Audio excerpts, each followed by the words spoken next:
এর উপরে আপনারা সবাই জানেন হচ্ছে রিটেন কোয়েশ্চেন টাইপ আমাদের প্রথম ধাপ পরীক্ষার, এবং এই হার্ডেলটাই আমাদের সবাইকে প্রায় পার করে আসতে হয়।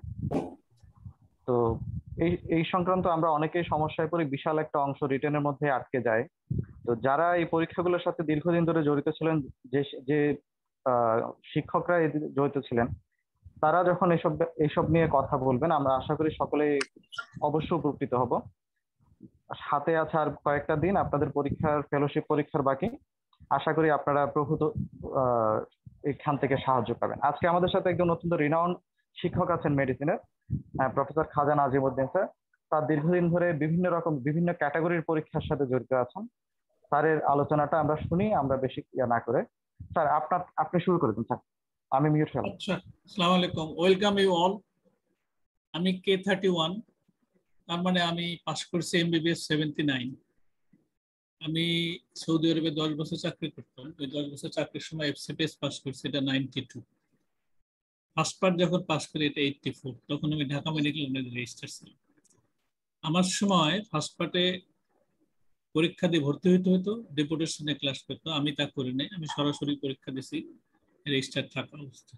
That was my background. আমি এখন ঢাকা মেডিকেল কলেজ লাস্টলি বারডেমে ছিলাম, এখানে অ্যাটাচড ছিল কিন্তু রেগুলার চাকরি করিনি। ওকে, লেট আস স্টার্ট।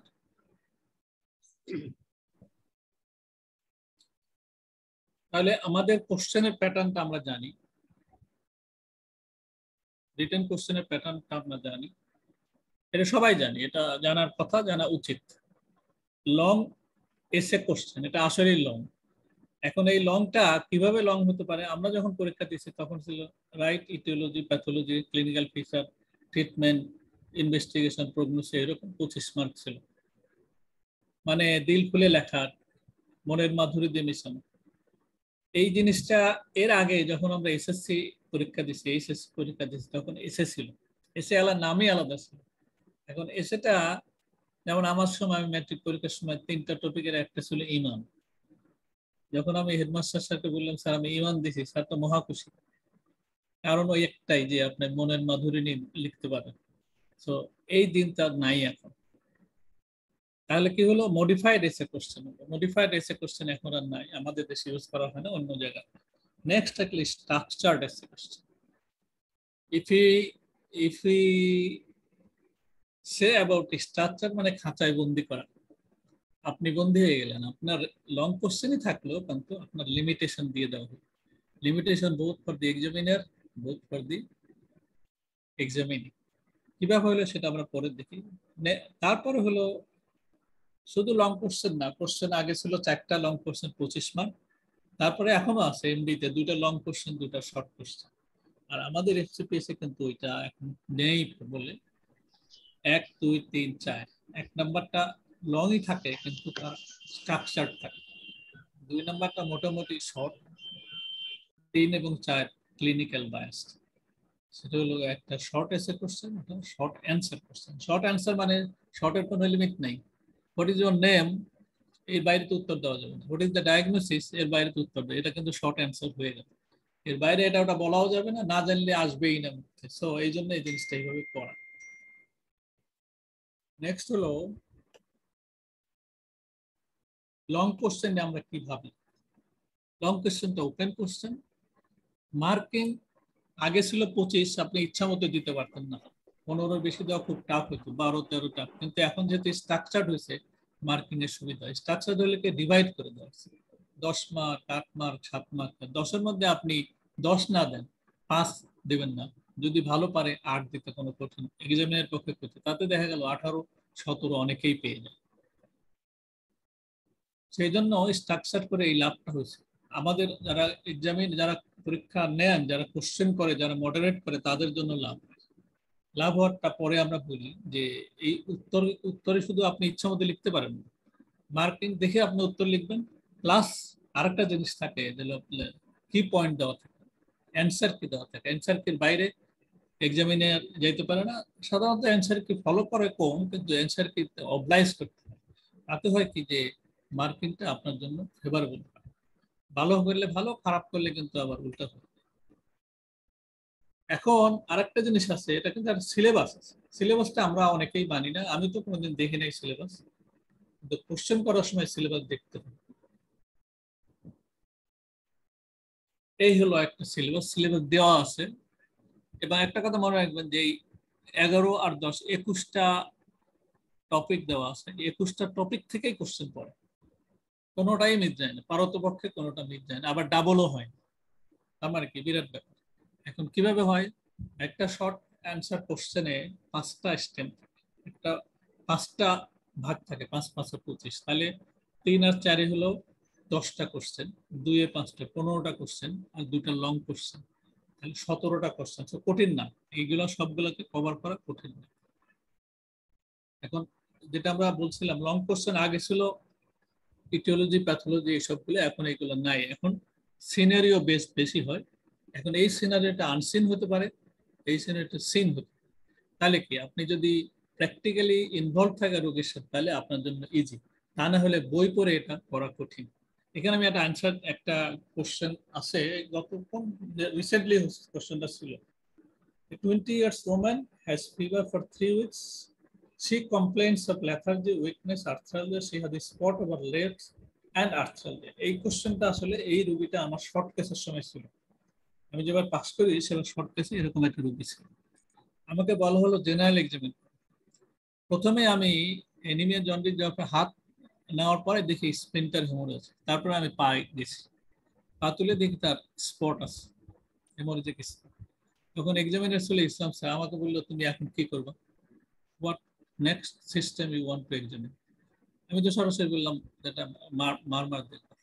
তখন তো আমার মোটামুটি ডায়াগনোস হয়ে গেছে। তখন আমাকে জিজ্ঞেস করলো what other things you want to see. তারপর বললে আস্ক 2 কোশ্চেন্স, এরকম। তাহলে এই কোশ্চেনটা লং কোশ্চেন এখন দিয়েছে, এটা এখন লং কোশ্চেন না বলে শর্ট স্ট্রাকচার্ড এসে কোশ্চেন করা হলো। এখন এই কোশ্চেনের সাথে যদি আমি লিখে দেই তার একটা মারমার ছিল, তাহলে কোশ্চেনটা উত্তরটা ইজি হলো। আর যদি মারমার না থাকে, না বলা হয়, তাহলে একটু ডিফিকাল্ট, কারণ ডিফারেন্সিয়াল ডায়াগনোসিস এর মধ্যে এসএলই এসে যাবে, তাই না, এটা সেপ্টিসিমে এসে যাবে। সেই জন্য কোশ্চেন করার সময় মডারেট যে করে তখন অনেক সময় মডিফাই করতে হয়, যাতে এক্সামিনের জন্য ইজি হয়, পরীক্ষা দেওয়া সুবিধা হয়, কোশ্চেনের অন্য স্টেম গুলা করা অসুবিধা। এখন দেখি স্টেমটা আমরা কিভাবে করতে পারি।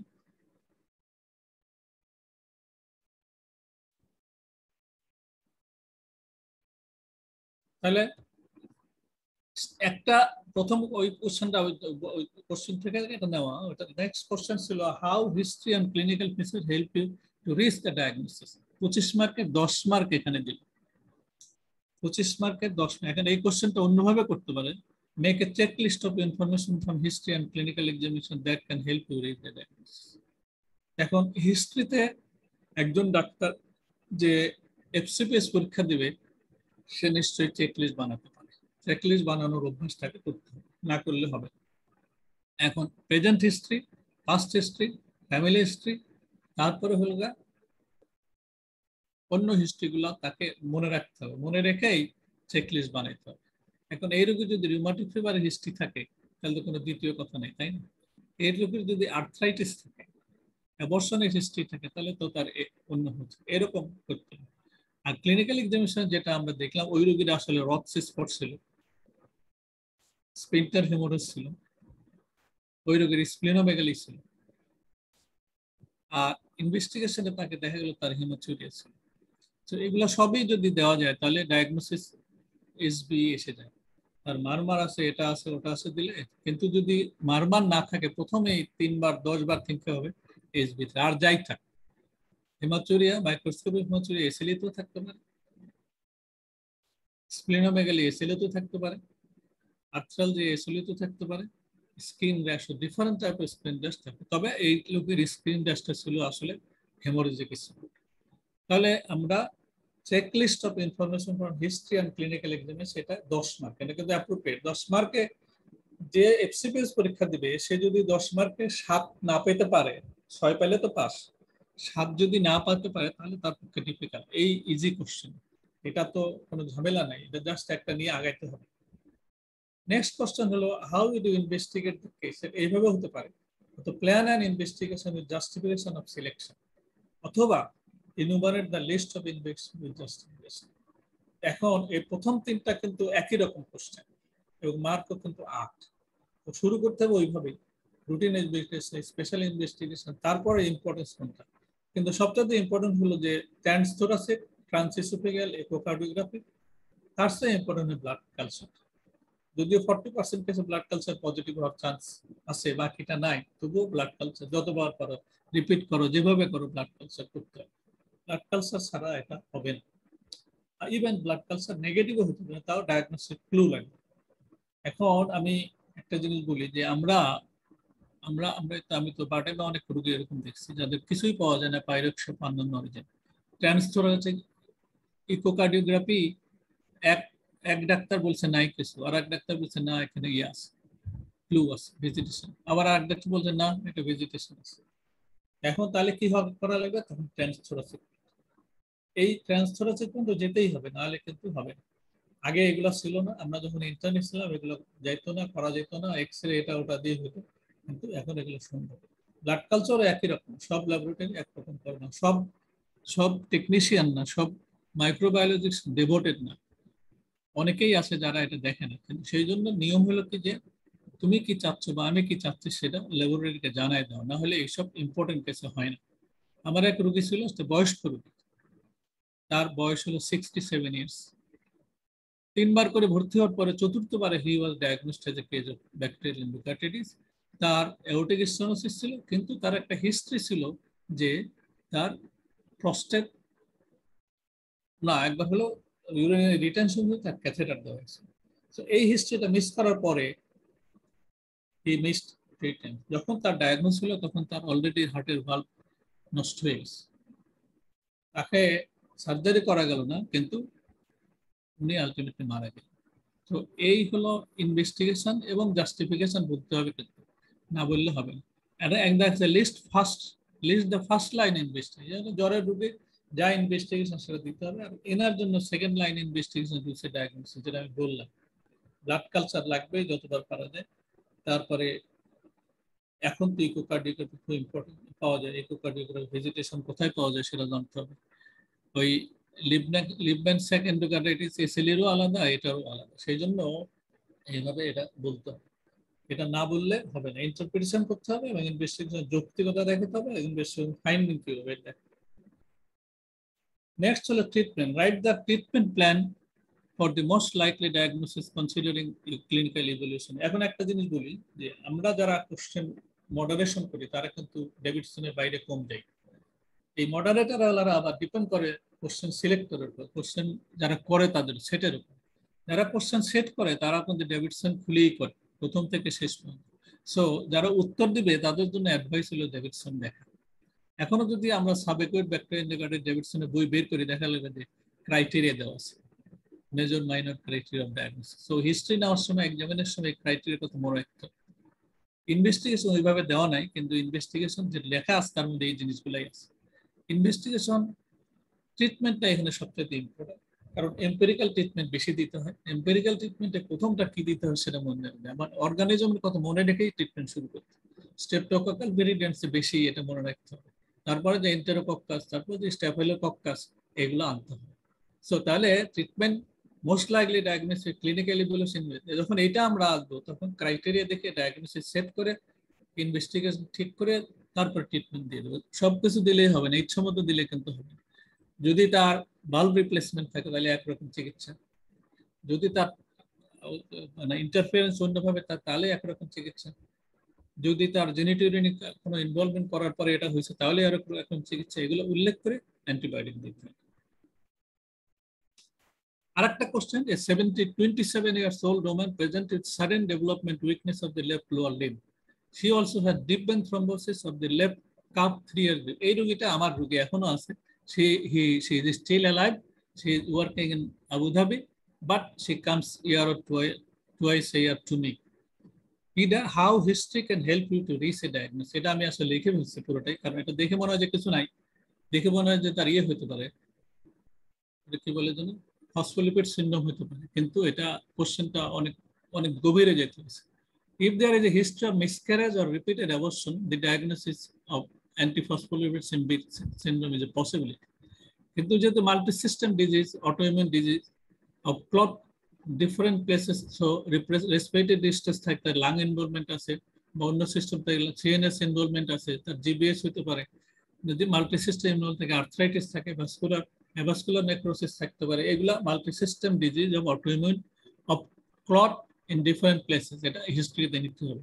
Symptoms variable with varied involvement. Diagnosis depend on physicians insight thinking. তার মানে হলো সে ওসিপি খায় কিনা, হরমোন রিপ্লেসমেন্ট নেছে কিনা, তার রেনাল ডিজিজ আছে কিনা। Primary case may not have other disease manifestation. Primary একটা হতে পারে, সেকেন্ডারি। সো ইডিওপ্যাথিক হতে এভরিথিং পরেও তার ইডিওপ্যাথিক হতে পারে। How would you investigate to clear out the diagnostic cause? তাহলে হিস্ট্রিতে আমাদের দেখতে হবে, তার অ্যান্টিফসফোলিপিড এক্সক্লুড করতে হবে, মাল্টি সিস্টেম ডিজিজ যেগুলো অটোইমিউন আছে করতে হবে, variable system of varied involvement দিতে হবে। এগুলোর সাথে মনে রাখতে হবে যে প্রাইমারি হতে পারে, ইডিওপ্যাথিক হতে পারে, সেকেন্ডারি। সেকেন্ডারিতে আমরা বের করবো, প্রাইমারিতে বের করতে পারবো না। তাহলে আপনাকে ইনভেস্টিগেশনে দেখতে হবে। ইনভেস্টিগেশনের নাম্বার কিন্তু 8, কম না কিন্তু। জাস্ট একটা ইনভেস্টিগেশন দিলে হবে না। সো কি হলো, তো প্রথম হলো রুটিন ইনভেস্টিগেশন করতে হবে, তারপরে স্পেশাল ইনভেস্টিগেশন। রুটিন তো এটা বলা নাই যে first line second line, routine blood test. Next হলো অ্যান্টিবডি টেস্ট। অ্যান্টিবডি টেস্ট মানে অটোইমিউন ডিজিজ গুলোকে আমাদের মনে রাখতে হবে। অ্যান্টিফসফোলিপিডের জন্য তিনটা টেস্ট আছে, তিনটা অ্যান্টিকোয়াগুলেন্ট টেস্ট আছে, এটা আমাদের নিতে হবে। এগুলো আমরা যেটা জানি না, সচরাচর যেমন করি না, screening factor, B Leiden variant, প্রথম বিট, এগুলা কিন্তু এখন আসছে জেনেটিক থ্রম্বোফিলিয়ার জন্য। এই রোগীটার ডায়াগনোসিস ছিল factor protein S, protein C deficiency. She is on warfarin still. So factor এখন দেখা যায়, ফ্যাক্টর লিখতে হবে। ফলস পজিটিভ বিডিআরএল কিন্তু প্রথমেই ইম্পর্টেন্ট লাগবে যে এটা থাকতে পারে এবং থাকার অস্বাভাবিক না, তখন এটা এক্সক্লুড করতে হবে other disease. Then give a comprehensive treatment plan. Comprehensive মানে তার ট্রিটমেন্ট দিতে হবে, ফলো আপ দিতে হবে। কতগুলো ট্রিটমেন্ট আছে? অ্যাসিম্পটোমেটিক হলে চিকিৎসা নেই, অ্যান্টিকোয়াগুলেন্ট দিতে হবে, ওয়ারফেরিন হলো চিকিৎসা, টার্গেট ওইটা। এখন নোবেল ওরাল অ্যান্টিকোয়াগুলেন্ট এজেন্ট আছে, ডিরেক্ট অ্যাক্টিং, এগুলো কিন্তু সবার জন্য না। যার অ্যান্টিফসফোলিপিড 3টা পজিটিভ আছে তার জন্য কিন্তু এটা না। Anticoagulant apparently prevent miscarriage. Pregnancy হলে কি করবে? এটা একটা ফ্রিকোয়েন্ট কোশ্চেন, প্রেগন্যান্সির সময় কি করবা, বা অ্যাবর্শন থাকলে, রিকারেন্ট অ্যাবর্শন থাকলে কি করবে। যেমন low dose aspirin continuous plus low molecular weight heparin during and after missing a cycle, and refractory cases plasmapheresis. তাহলে চিকিৎসা কি হলো? অ্যান্টিকোয়াগুলেন্ট হলো, অ্যান্টিপ্ল্যাটিলেট হলো, প্লাজমাফেরেসিস হলো, আর ট্রিটমেন্ট অফ দ্য কজ। তাহলে এটা একটা কেস। এই কেসটা আমি বললাম কারণ এটা আমি জানি। আমার রোগী, সে এখন ওয়ারফেরিন পাচ্ছে, তার বয়স এখন 37 হয়ে গেছে, তার প্যারালাইসিস আছে, তার ইদানিং আমার হার্টেরও প্রবলেম আছে, তার ডিবিটি হয়েছে। তাহলে এতগুলো মিলে একটা ক্যাটাগরি। নেক্সট এটা আমরা দেখলাম যে আননোন কেস। এখন আমরা প্র্যাকটিক্যাল লাইফে যেটা নন কেস পাই, এই রোগীটাও আমাদের রোগী। এটা আমি ঢাকা মেডিকেল কলেজ চিকিৎসা হচ্ছে।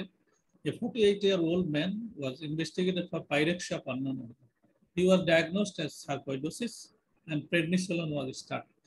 He had to continue corticosteroid for more than 3 months.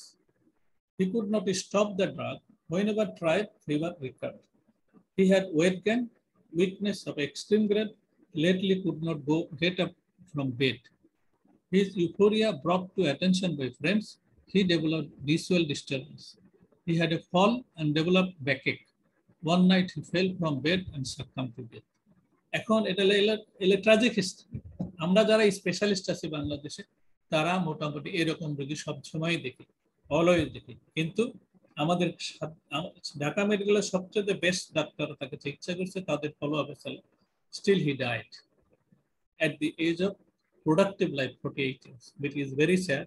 কিন্তু এটা করার কিছু নাই, এটা সহজ জিনিস। কোশ্চেন এন্ড কোশ্চেন হলো, how do you explain all this clinical condition? মনে হতে পারে তা এত ইজি কোশ্চেন এফসিপিএস করবে না, কিন্তু সমস্যা কি? আমরা সবকিছু জানি না।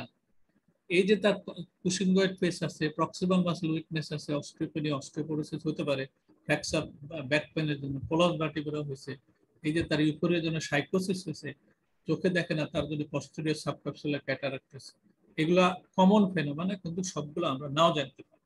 সেজন্য ইজি, একটা কোশ্চেনটা ইজি। গেল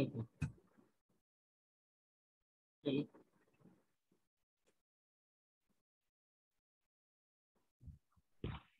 স্যার, কোনোভাবে কি আপনার মাইক্রোসফট পাওয়ার পয়েন্ট থেকে শেয়ার করা যায় কি এটা?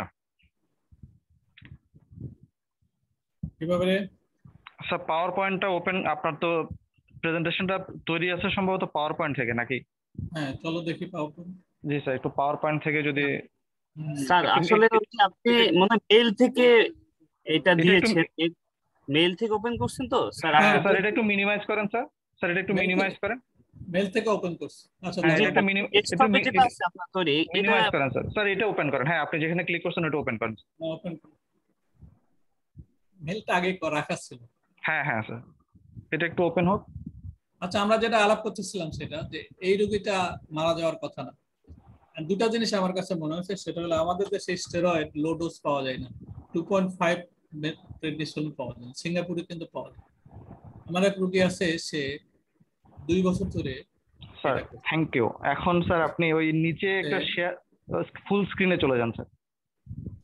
আপনি কার্সারটা নিচের দিকে নামান স্যার। হ্যাঁ একটু, হ্যাঁ এটাতে স্যার। আমি জানি এগুলো। Thank you sir. ঠিক আছে স্যার, এখন ঠিক আছে। আর পার্টিসিপেন্ট একটু ল্যান্ডস্কেপ মোডে চলে যান, তাহলে মানে আর একটু বেটার হবে আপনাদের জন্য।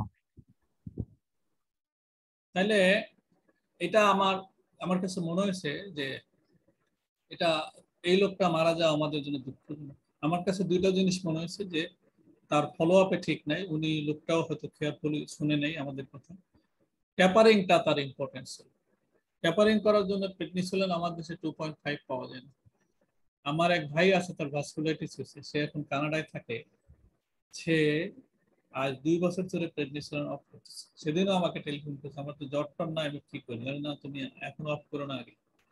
তো আর এক রোগীর কথা বললাম, সেটা খুব উনি 2.5 মেথাইল প্রেডনিসোলিন খাইছে অনেকদিন, সিঙ্গাপুরের এক ডাক্তার ফলো আপস। সো এই রোগীর যে প্রবলেম সেটা হলো tapering problem. And how do you explain all this clinical gap? Next হলো principles of judicious use of glucocorticoid. No use unless dire need. কেন বলছি, কেন উত্তর? আমার এক কলিগ আছে, আই স্পেশালিস্ট। সে একদিন ব্যাক পেন নিয়ে গেল, তার এমআরআই করে দেখা গেল অ্যাভাসকুলার নেক্রোসিস। সমস্যা কি, কোথায় স্টেরয়েড সে নিয়েছে? সে তার নেজাল ড্রপ ইউজ করতে পারে, এছাড়া কোনো হিস্ট্রি নেই। আমাদের একজন কলিগ আছে, আমাদের বিসিপিএস কাউন্সিলর, আমাদের 3 বছরের জুনিয়র, কিন্তু তার ক্যাটারাক্ট অপারেশন করা হয়েছে। কেন করা লাগলো? খোঁজ নিয়ে দেখা গেল সে যখন ইংল্যান্ডে ছিল, তার গিরার ব্যথার জন্য সে নন কনভেনশনাল ওষুধ খাইছিল, যার মধ্যে steroids. So no use unless dire need. 2 নম্বর, minimum dose, minimum duration for adequate treatment. Checklist and screening for, এগুলো আমরা সবাই করি না, করতে চাই না, কিন্তু করা উচিত। যেমন ডায়াবেটিস হতে পারে, আবার আইজিটি হতে পারে, প্রেশার বাড়তে পারে, ডিসলিপিডিয়াম হতে পারে, বুকের এক্সেল টিবি এক্সক্লুড করার জন্য, ডেক্সা অস্টিওপোরোসিস দেখার জন্য, চোখ এক্সামিন করতে হবে। ওই লোকের চোখ এক্সামিন করা হয়েছিল এবং ক্যাটারাক্ট ছিল। সাইকোসিস তো হিস্ট্রিতে বোঝায়, দারুণভাবে সাইকোসিস ছিল। এবং প্রোফাইল্যাকটিক মেজার নিতে হবে। 3 মাসের বেশি কোনো লোক যদি কর্টিকোস্টেরয়েড খায়, সেটা আমরা পরে বলছি। ডায়েটারি মেজার্স কিন্তু একটা ইম্পর্টেন্ট জিনিস। এই যে osteoporosis, prophylactic measure, dietary exercise, life pattern change করা, দেন বোন লস মিনিমাইজ করার জন্য সাপ্লিমেন্টারি 3টাই দিতে হবে, ক্যালসিয়াম, ভিটামিন ডি, বিসফসফোনেট। আমরা অনেকেই কিন্তু বিসফসফোনেটকে সাপোর্ট করি না, ভিটামিন ডি কে সাপোর্ট। ইভেন যে অ্যান্টিকোয়াগুলেন্ট, যে অ্যান্টিপ্লেপটিক ড্রাগ খাচ্ছে বছরের পর বছর, তার কিন্তু ভিটামিন ডি দেওয়া উচিত, এটা আমরা ভুলে যাই। নেক্সট হলো পেশেন্ট এডুকেশন এবং স্টেরয়েড কার্ড। এই পেশেন্টের স্টেরয়েড কার্ড দেওয়া হয়নি এবং এই পেশেন্টের এডুকেশনটা ভালো ছিল না। Proper follow up with history, clinical examination. যখনই সে ডাক্তারের কাছে গেছে, কারণ গ্র্যান্ড রাউন্ডে তাকে দেখানো হচ্ছে, ডাক্তারের কাছে ফলো আপে গেছে, তার হিস্ট্রি, ক্লিনিক্যাল এক্সামিনেশন, ইনভেস্টিগেশন কিছু তো ল্যাপস ছিল, নাহলে তো এটা হতে পারে না। What are the things you would consider in withdrawal protocol? Steroid withdrawal protocol, আমরা যারা ডাক্তার, আবারও বলি, সে এমবিবিএস হোক, সে এফসিপিএস হোক, সে এমডি হোক, তার এই প্রোটোকল মানা উচিত। 3টা জিনিস মনে রাখতে হবে। Hypothalamic pituitary adrenal axis suppression এবং সেকেন্ডারি অ্যাড্রিনাল সবচেয়ে কমন কজ ক্রাইসিসের হলো secondary adrenal insufficiency. Possibility of worsening underlying disease এটার জন্য হতে পারে। Steroid withdrawal syndrome may happen even with demonstrated normal. এখন একটা লোক যদি অপারেশন হয় শুধু স্টেরয়েড খায় 1 বছর পরেও যদি অপারেশন, তাকে কিন্তু বলতে হবে ডাক্তার, এটা কিন্তু বইতে লেখা আছে। আমরা এই যে এখন উইথড্রল পাচ্ছি, আমরা যে ফ্যাটিক সিনড্রোম পাচ্ছি কোভিডে, এটা কিন্তু একটা কারণ। স্টেরয়েড এমন দেওয়া দেয় যে উইথড্রল হয়ে যায়। প্লাস হলো সে যে আগে স্টেরয়েড পাইতো না, আমরা এটা জানি। তাহলে স্টেরয়েড উইথড্রলে কি হতে পারে? Fever, fatigue, myalgia, postural. আমি এগুলা বলতেছি কারণ আমার মনে হয় এটা আমাদের একটা শিক্ষা ক্লাস নেওয়া উচিত। Postural hypotension, weight loss, skin deformation. Withdrawal must be slow, may take 6 to 9 months। বললাম যে 1 বছর পরে হলে বলতে হবে তার এটা হিস্ট্রি ছিল। ইন্ডিকেশন ফর স্লো উইথড্রল সবার জন্য না, কাজের জন্য যার 3 সপ্তাহের বেশি নেওয়া হয়েছে। If receive frequent short courses of asthma রোগী এটা খেয়ে দিল। আমাদের বাংলাদেশের সবচেয়ে বড় ফিজিশিয়ান এরকম কাজ করে। আপনি আছে মাঝে মাঝে একটা দুটো স্টেরয়েড খাই দিল। সেই জন্য if dose is more than 7.5 milligram prednisolone equivalent per day for long period. তাহলে এই 3টা জিনিস এর বাইরেও কথা হলে রোগীকে জিজ্ঞেস করতে, তোমার গিরায় ব্যথা ছিল কিনা, তোমার শ্বাসকষ্ট ছিল কিনা, তুমি এরকম কোনো ওষুধ খাই। আমরা আগে জিজ্ঞেস করতাম যে সিমের বিসির মতো কোনো ওষুধ, এখন সিমের বিসি আর ইউজ করা হয় না। সো এটা মনে রাখতে হবে যে তার বয়স্ক মানুষ বিশেষ করে আর্থ্রালজিয়া ছিল, খাইলে ভালো লাগে দোকান থেকে কিনে খাই ফেলে, আমাদের তো ওভার দি কাউন্টার পাওয়া যায়। তাহলে এটা খুব কমন জিনিস, কিন্তু এটা কোশ্চেন মনে হতে পারে শর্ট এফসিপিএস এত সহজ কোশ্চেন হতে পারে। এই সহজের অনেক কিছু আমরা জানি না, কারণ এগুলোতে মার্কিং সুবিধা। তাহলে লং কোশ্চেন মানে কি? Long question structured long question মানে কি? স্ট্রাকচারড এসে কোশ্চেন মার্কিংটা খুব ইম্পর্টেন্ট। 3টা পার্ট থাকে, 7 to 10 কেস। মার্কিং এর সুবিধা হলে এক্সামিনারও সুবিধা, এক্সামিনিরও সুবিধা। সেই জন্য এক্সামিনিকে কেয়ারফুলি আনসার দিতে হবে। মনে রাখতে হবে টাইম লং, মার্কও লং, কিন্তু অ্যাপ্রিসিয়েশনটা লং হলেও অ্যাপ্রোপ্রিয়েট। আরেকটা জিনিস হলো বাইন্ডিং টু অ্যান্সার কেস। তাহলে আমি ইচ্ছা মতো মনের মাধুরী দিয়ে লং কোশ্চেন করতে পারবো না, উত্তর দিতে। পসিবল লং কোশ্চেন কি হতে পারে আমাদের বিসিপিএস এর আছে, এটা আমরা করতে পারি যদি আমরা সিস্টেম ওয়াইজ আমরা দেখলাম একটা ব্যাকটেরিয়াল এন্ডোকার্ডিক সিস্টেম, এটাই কার্ডিওভাস্কুলার সিস্টেম বেশি থাকে। আর থাকতে পারে হলো কার্ডিওমায়োপ্যাথি। এখন তো আইইউ হচ্ছে কর্পারমালি অ্যাকিউট কর্পোনাল আইইউর মধ্যে যায়। আইইউ যদি হয় করে লং, যেটা লং কোশ্চেন সেকশন আছে ইমার্জেন্সি আর লং ম্যানেজ, সেটা সিসিএফ থাকে বা আইএসডি থাকে বা হাইপারটেনশন থাকে। গ্যাস্ট্রোইন্টেস্টাইনাল পেতে আমাদের ম্যালঅবজর্পশন থাকলে সেটাই বেশি থাকবে। জেনিটো ইউরিনারি হলো ক্রিয়েটিন, এটা আমার জাস্ট আইডিয়া নেওয়া। হেমাটোলজিস্টে লিম্ফোমা বেশি থাকবে। আর বাকিগুলা medical history, acid base, electrolyte, genetic, পয়জনে, এগুলো সাধারণত শর্ট কোশ্চেন থাকে। রেসপিরেটরি সিস্টেমে মোস্ট অফ দ্য টাইম আমরা ক্রনিক পালমোনারি সিওপিডি পাই। এন্ডোক্রিন ডায়াবেটিস আমাদের ভুলে গেলে চলবে না। একজন এফসিপিএস পাস করবে বা একজন মেডিকেল স্পেশালিস্ট হবে, সে মেডিসিন জানে না, সে কিন্তু কিছুই জানে না। You do not know diabetes, you do not know medicine. এটা মনে রাখতে হবে, কারণ ডায়াবেটিস এখন আলাদা চ্যাপ্টার। কোশ্চেন করলে যদি ডায়াবেটিস না থাকে তাহলে বলবো যে কোশ্চেনই ঠিক হয়। আর মাসকুলোস্কেলেটাল সিস্টেমে কোশ্চেন থাকবেই, সে ফাইব্রোমাইলজিয়া হোক, সে ভাস্কুলাইটিস হোক, থাকবেই। নিউরোলজিতে স্ট্রোক সাধারণত থাকে না, কিন্তু মেনিনজাইটিস বা ডিজেনারেটিভ ডিজিজ যেমন আজকাল আছে, এসব ডিমেনশিয়া, ডেলিরিয়াম, পার্কিনসন ডিজিজ, এগুলো থাকে। Infection, tropical disease, nutrition, environmental, skin, বিশেষ করে pemphigus, bullous lesion, critical care, palliative care, prescription, genetic, সবগুলোর থেকে কোশ্চেন থাকবে, কিন্তু লং কোশ্চেনের পসিবিলিটি কম। সোর্সেস কি, আমরা কিভাবে কোশ্চেন পাইতে পারি, কমন পাইতে পারি, এটা হলো জার্নালস। আমি 2টা উদাহরণ দেই। যে একটা পড়ছিল সিলেট মেডিকেল কলেজে, একটা কেস প্রেজেন্টেশন ছিল 1 বছর, সেটা লং কেস ছিল। যদি কেসটা জটিল ছিল, ট্রিকি ছিল, কিন্তু যে ওই জার্নাল পড়ছে তার জন্য সুবিধা হয়েছে, যার একটা ইনসাইট ছিল সেটা পড়ছে। আর একটা করা হয় কি, মডারেটররা যখন মডারেশন করে, ইন্টারনাল মেডিসিনের যত আছে লেটেস্ট অনেক কিছু বেরোয়, যেমন যে over and hyper stimulation syndrome, এটা কিন্তু লেটেস্ট ছিল একবার। এরকম আরো অনেকগুলো আছে, তো এটা দেখতে হবে। নিজে না পারলে কলিগদের বলতে হবে, বা যারা এফসিপিএস পরীক্ষা দিচ্ছে তাদের সিএটি এদের বলতে হবে, তোমরা দেখো সিএরা কিন্তু অনেক আগানো থাকে এইসব ব্যাপারে।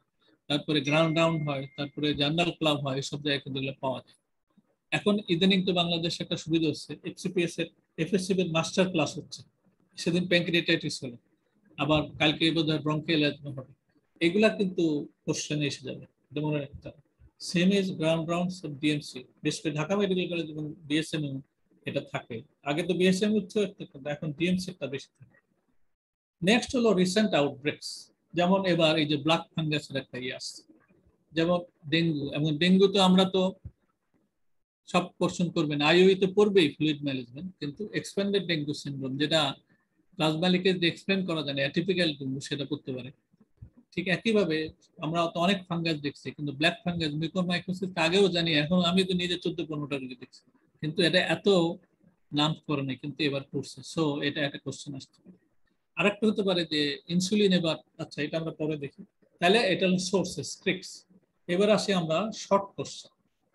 শর্ট কোশ্চেন হলো ব্রিফ কিন্তু কমপ্লিট। মনে রাখতে হবে যে মনের মাধুরী এখানে মেশানো যাবে, কিন্তু অত হার্ট খুলে মন খুলে করা যাবে না।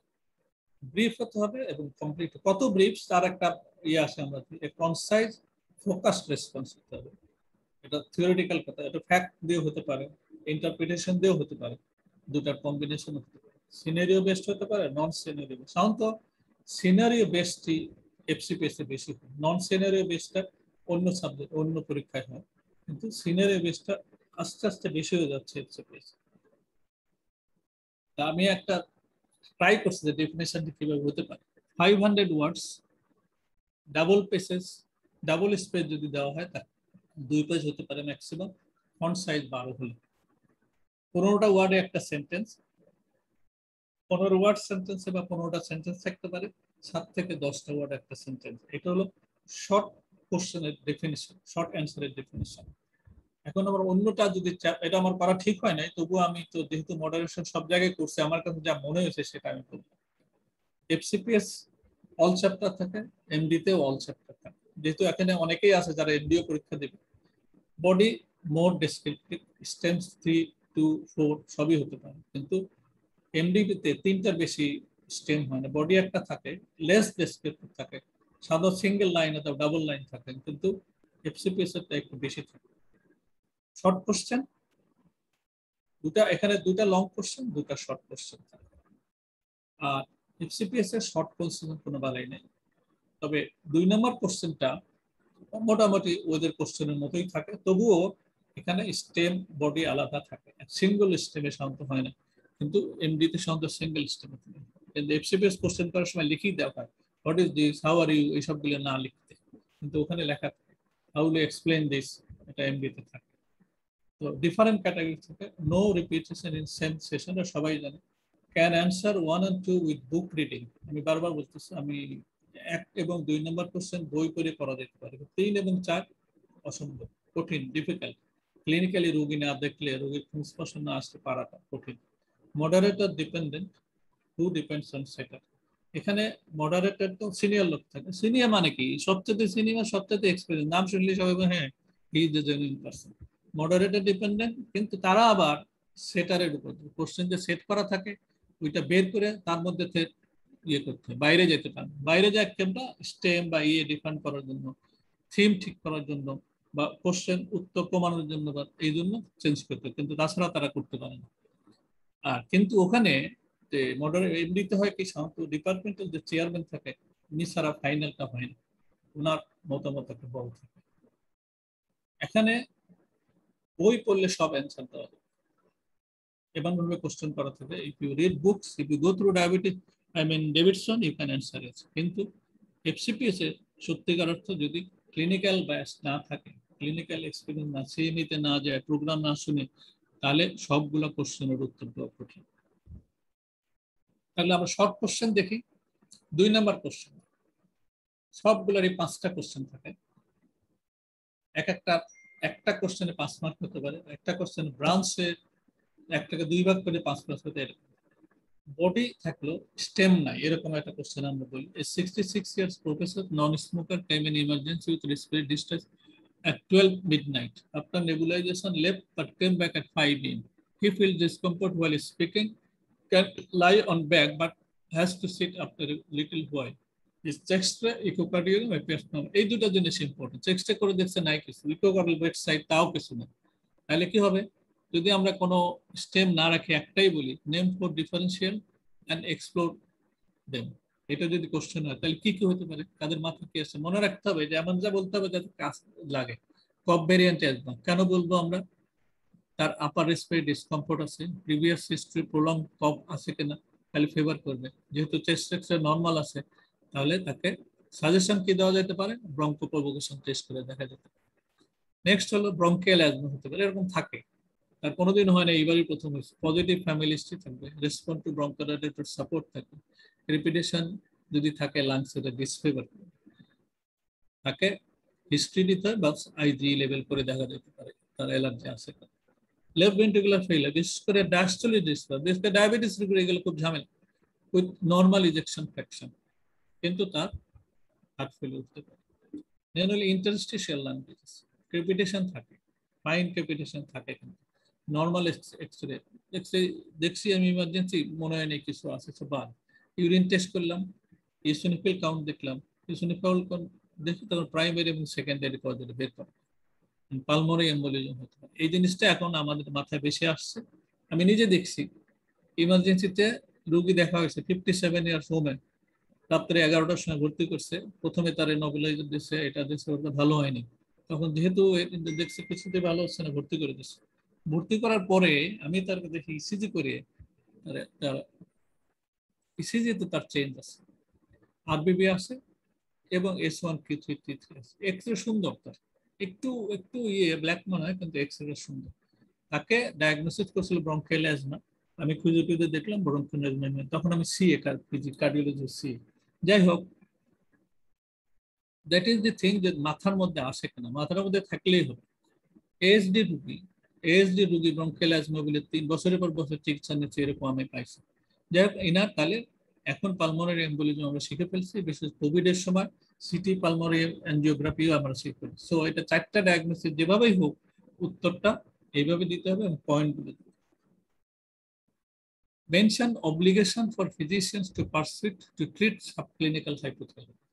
Subclinical hypothyroidের পার্সেন্টেজ কিন্তু অনেক, হাইপোথাইরয়েডের পার্সেন্টেজ কিন্তু প্রায় 7%, ফিমেলে আরো বেশি, তো 3 to 7%। সাবক্লিনিক্যাল ধরলে এটা আরো বেশি, সেই জন্য ডায়াবেটিসের পরে এন্ডোক্রিন ডিজিজ কোনটা যদি থাকে সেটা সাবক্লিনিক্যাল হাইপোথাইরয়েড। এখন একজনের TSH 0.5 থেকে 5 পর্যন্ত নর্মাল, তাকে যদি 6 পেলাম, আমি অ্যান্টিথাইরয়েড চিকিৎসা দিয়ে দিলাম, সেটা কিন্তু হবে না, সেটা সাবক্লিনিক্যাল হাইপোথাইরয়েড। টার্গেট হলো 10-এর যদি বেশি হয় তাহলে চিকিৎসা দেওয়া যেতে পারে, 10-এর কম হলে কিছু কিছু জিনিস আছে দেখে তাকে চিকিৎসা দিতে হবে, না হলে তাকে আবার পাঠাতে হবে, আবার অ্যান্টিবডি টেস্ট TSH টেস্ট করে দেখতে হবে। এটা হলো সাবক্লিনিক্যাল হাইপোথাইরয়েডের মজে যায়, কিন্তু এখানে দেওয়া আছে ডেফিনিশনটা কি, TSH mildly elevated, T4 low or normal, need repetition test in 2 to 3 months apart to exclude non-thyroidal diseases. Non-thyroidal disease অনেক থাকতে পারে, কমনেস্ট কজ হলো হাসিমটোস, অটোইমিউন থাইরয়েড। রিস্ক হলে কি, প্রোগ্রেশন হতে পারে to over thyroid, cardiovascular effect থাকতে পারে, ডিসলিপিডিমিয়া থাকতে পারে, নিউরোসাইকিয়াট্রিক ইফেক্ট থাকতে পারে, রিলেটিভ ওবেসিটি, ডিসলাইপিডিমিয়া, নন পিটিং এটাও থাকতে পারে। তাহলে সাবক্লিনিক্যাল হাইপোথাইরয়েড ইজি জিনিস না, পেলাম চিকিৎসা দেওয়াটা ঠিক। ইন্ডিকেশন ফর ট্রিটমেন্ট কাজে যদি TSH কোনো ক্লিনিক্যাল ফিচার নাই কিন্তু TSH স্ট্রেট চিকিৎসা দিয়ে দেওয়া, 5 to 10 থাকলে, অ্যান্টিবডি পজিটিভ থাকলে, অথবা গয়টার থাকলে, অথবা টিপিক্যাল ফিচার থাকে যেমন lethargy, cramp, menstrual irregularity, abortion, ovulation dysfunction, infertility, এগুলো হলে চিকিৎসা দিতে হবে। রিকারেন্ট প্রেগনেন্সি লস, অথবা কোনো ওষুধ পাইছে যার গ্রেভের হিস্ট্রি আছে, নেক সার্জারি আছে, লিথিয়াম খায়, নিওডিয়াম খায়, এদেরকে চিকিৎসা দিতে হবে। চিকিৎসা থাইরক্স দিয়ে দিতে হবে, তার ফলো আপ করতে হবে। তাহলে সাবক্লিনিক্যাল হাইপোথাইরয়েডিজম একটা আমাদের ইম্পর্টেন্ট জিনিস। এখন আরেকটা question, your colleague report a woman 26 week gestation with falciparum malaria, এটা তো মেডিকেল স্পেশালিস্ট কাছে পাঠিয়ে দেবে, গাইনোকোলজিস্ট চিকিৎসা দিবে না। কোশ্চেন দুটা, how do treat her into 2.5 and 2.5 mark, এটা ইজি মনে হচ্ছে, কিন্তু কুইনিন হাইড্রোক্লোরাইড এবং ক্লিন্ডামাইসিন হলো গাইডলাইনের চিকিৎসা। এখন অনেকেই ভাবতে পারে কুইনিন দেওয়া যায় কিনা, কিন্তু দেওয়া যায় তো যায় না, সেটা হলো বা নাম ডক্সিসাইক্লিনটা দেওয়া যায় না।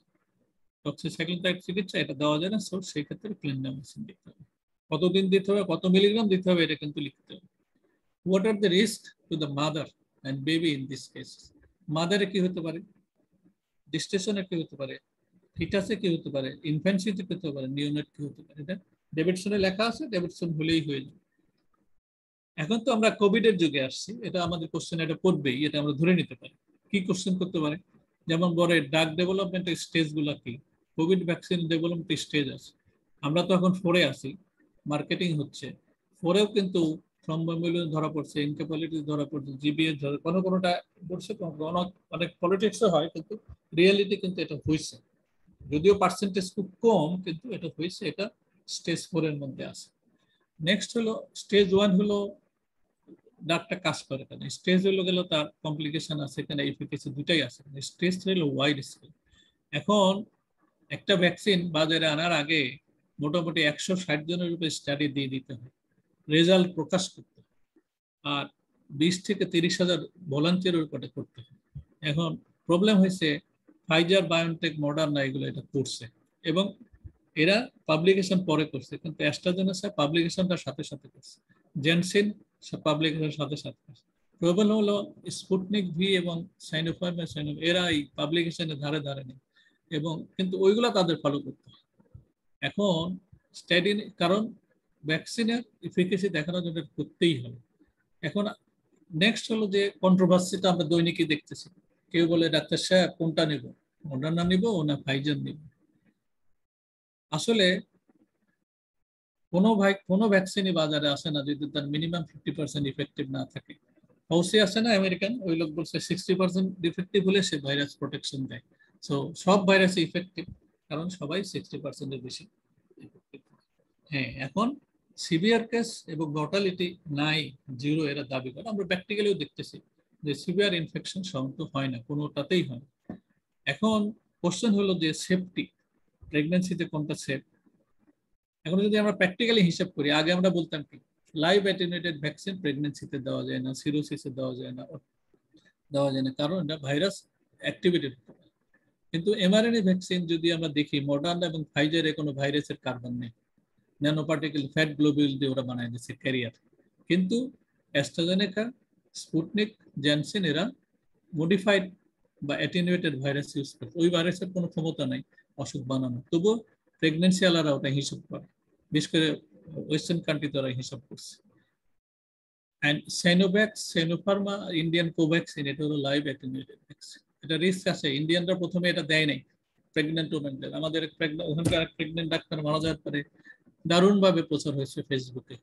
পরের বার যখন এই যে হলো ডেল্টার ভেরিয়েন্ট আসলো এবং সেকেন্ড ফেজ আসে, সবাইকে দিয়েছে, সব প্রেগনেন্ট ওমেনকে ডেকে দিচ্ছে, সব লিভার ট্রান্সপ্লান্টারকে ডেকে দিচ্ছে।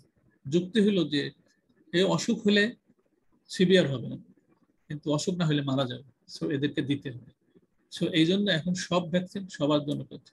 এখন রোগী আসে বলে যে ডাক্তার সাহেব আমার তো ডায়াবেটিস কন্ট্রোল নাই, ভ্যাকসিনটা দিল না। এটা কোথাও লেখা নেই, এটা হয়েছে কি আমাদের টেলিভিশনে আমি 2-1জনকে দেখছি আপনার ডায়াবেটিসটা কন্ট্রোল করে যাবেন, এটা কিন্তু কোথাও লেখা নেই। ভ্যাকসিন আসলে দিতে হবে সবাইকে। ভ্যাকসিন আছে মানে সেটা ইফেক্টিভ ভ্যাকসিন, যার যত রোগ তার ভ্যাকসিন নিতে হবে, যার যত বয়স তার তত ভ্যাকসিন নেওয়ার ইন্ডিকেশন আছে, যে যত ওষুধ খায় তার ভ্যাকসিন নেওয়ার ইন্ডিকেশন। সেজন্য কন্ট্রোভার্সি গুলো একটা আসতে পারে, কোশ্চেন কিভাবে হবে আমি জানি না, কিন্তু আমরা জানার জন্য, আউটলুক দেওয়ার জন্য। And you got a patient with prolonged QT, her serum calcium is 7.5 milligram and albumin 4.2. তার মানে হাইপোঅ্যালবুমিনের জন্য তার ক্যালসিয়াম কমে নেই, ক্যালসিয়ামই তার কমছে। এটা হাউ ডু ট্রিট হার? এখন কোশ্চেনটা হলো যে ইউ গট এ পেশেন্ট, তার ইসিজি দেখে তার সন্দেহ হয়েছে, সন্দেহ ক্যালসিয়াম করছে। আসলে এই রোগীটা আগের থেকে ক্যালসিয়াম এরকম ঝামেলা ছিল, ইসিজি নিয়ে আসছে, ইসিজি দিয়ে কার্ডিওলজিস্ট তখন বলছে যে এটা তো সমস্যা, ক্যালসিয়াম যখন দেখে তখন সে আর চিকিৎসা করে নাই। এটা আমি দেখছি আমার রোগী, আমার কাছে আছে। এখন মনে হতে পারে প্রলং কিউটি সালে ঝামেলা, রোগী মারা যাবে, আসলে কিছু না। আসলে ক্যালসিয়ামের চিকিৎসা দিলে প্রলং কিউটির সমস্যা চলে যায়, প্রলং কিউটিতে কোনো ঝামেলা হয় না। টর্সার ডিটি পয়েন্টে ভয় নেই, ভয়ের কিছু নেই, ওনার হয় নাই, ওনার অনেকবার আছে, ওনার কিউটি বহুদিন প্রলং ছিল। তাই এটা দুইভাবে চিকিৎসা দিতে হবে, অ্যাকিউটটা কন্ডিশন দিতে হবে, তারপর ক্রনিক দিতে হবে এবং ফলো আপ করতে হবে। আমরা কিন্তু অনেকেই জানি না ক্যালসিয়াম কার্বনেটে কত ক্যালসিয়াম থাকে, ক্যালসিয়াম ক্লোরাইডে কতটুকু ক্যালসিয়াম থাকে, কত পার্সেন্ট থাকে এটা জানতে হবে। ক্যালসিয়াম কার্বনেট 10% 10 ml আমরা দেই, এটা যা থাকে প্রায় 90 থাকে, আর ওটাতে 200 কত থাকে ক্যালসিয়াম ক্লোরাইড। সেই জন্য ক্রনিক ম্যানেজমেন্টের জন্য ওইটাই দরকার। এখন ফলো আপ কিভাবে করতে হবে, মনিটর কিভাবে করতে হবে, কত রাখতে হবে লেভেল, এটা কিন্তু জানতে হবে। তাহলে এখানে লেখা আছে, আমি লিখে দিচ্ছি যা জানার জন্য, কিন্তু ফলো আপ করতে পিটি যেহেতু 24 আওয়ার ইউনিটি ক্যালসিয়াম, এগুলো আমরা সাধারণত মেডিসিনের লোকজন শিখতে চাই না, আমাদের ওয়ার্ডে করা হয় না, কিন্তু দোজ ডেজ হ্যাভ গান। এখন এন্ডোক্রিনোলজিস্ট কাছে রেফার করার আগে নিজে এটা জানতে হবে, না হলে রেফার করা যাবে না। আর ক্যালসিয়াম ম্যানেজমেন্ট এন্ডোক্রিনোলজিস্টের কাজ না। এন্ডোক্রিনোলজি অনেক এন্ডোক্রিনোলজি বাংলাদেশে, তারা ইভেন ডায়াবেটিসও ম্যানেজমেন্ট দেয় না, এন্ডোক্রিন ডিজিজ ছাড়া। সেই জন্য অ্যাকিউট হাইপোক্যালসিয়াম আগে চিকিৎসা দিতে হয়। আরেকটা জিনিস বলি, ক্যালসিয়াম কমা মানে পটাশিয়াম এবং ম্যাগনেসিয়ামের সাথে রিলেশন থাকে, একইভাবে পটাশিয়াম কমা মানে ম্যাগনেসিয়াম এবং ক্যালসিয়ামের সাথে রিলেশন থাকে। আমরা বলছি না রেনাল টিউবুলার অ্যাসিডোসিসে, তো ক্যালসিয়াম যখন আপনার পটাশিয়াম পূরণ হচ্ছে না, তখন মনে রাখতে হবে তার ক্যালসিয়াম এবং ম্যাগনেসিয়াম পূরণ করতে হবে। তাহলে এটা আমাদের দৈনন্দিন জীবনের অংশ। নেক্সট হলো আরেকটা কোশ্চেন, এটাও 5 mark. How FRAX tool be used in treatment of osteoporosis. FRAX আমরা নাম শুনছি কিন্তু কাম জানি না, জানি না তা না, আমার জানতে হবে, এফসিপিএস পাস করতে হলে জানতে হবে। ফ্র্যাক্স হলো diagnostic tool that predicts 10 years probability of major osteoporotic fracture. Major মানে সাধারণত হিপ ফ্র্যাকচার ধরা হয়, তাতে অন্য ফ্র্যাকচার গুলো কাউন্ট করে, কিন্তু হিপটা বেশি ধরা হয়। তাহলে কি করে এটা, integrated clinical factors and BMD, বিএমডির সাথে অন্যান্য কিছু 8টা না 12টা ফ্যাক্টর দিয়ে এটা করা হয়। Intended for post-menopausal women and men over 40 years. Men over 40 হবে না, 70 years. Not for persons with previous form of therapy. তাহলে এটা হলো limitation of FRAX, indication of FRAX. তাই বলছে how FRAX will be used in treatment of osteoporosis. Mark হলো 2.5। FRAX জানতে হবে কি জিনিস, FRAX এর ইউজটা জানতে হবে। How can you treat a 70 years man? TU score minus 2.9. T score হলো দুটা স্কোর আছে, একটা টি স্কোর, একটা জেড স্কোর। জেড স্কোর হলো আমার যদি এটা করে বিএমটি করে এবং আমার সাথে আমার বয়সী আরেকটা লোকের যদি তুলনা করে, সেটা হলো জেড স্কোর। কিন্তু আমার সাথে যদি নর্মাল 18 ইয়ার্স এর লোকের তুলনা করে, সেটা হলো টি স্কোর। টি স্কোরই বেশি ইউজ করা হয়।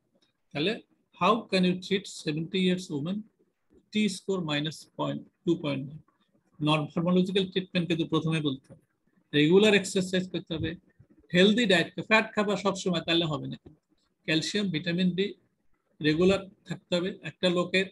একটা লোকের 1200 মিলিগ্রাম ক্যালসিয়াম দরকার, 800 ইউনিট ভিটামিন ডি দরকার প্রতিদিন।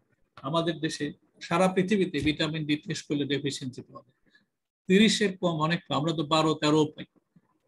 অ্যাভয়েড স্মোকিং, অ্যালকোহল, স্টেরয়েড, বাদ দেওয়ার থাইরয়েডের জিনিসটা দেখতে হবে, তার থাইরয়েডের চিকিৎসা আছে। আর ফার্মাকোলজিক্যাল কি কি আছে সব ইউজ করছে। বিসফসফোনেট আমরা অনেকভাবে দিই, ইনজেকশন দিই, ট্যাবলেট দিই, কতভাবে দিই।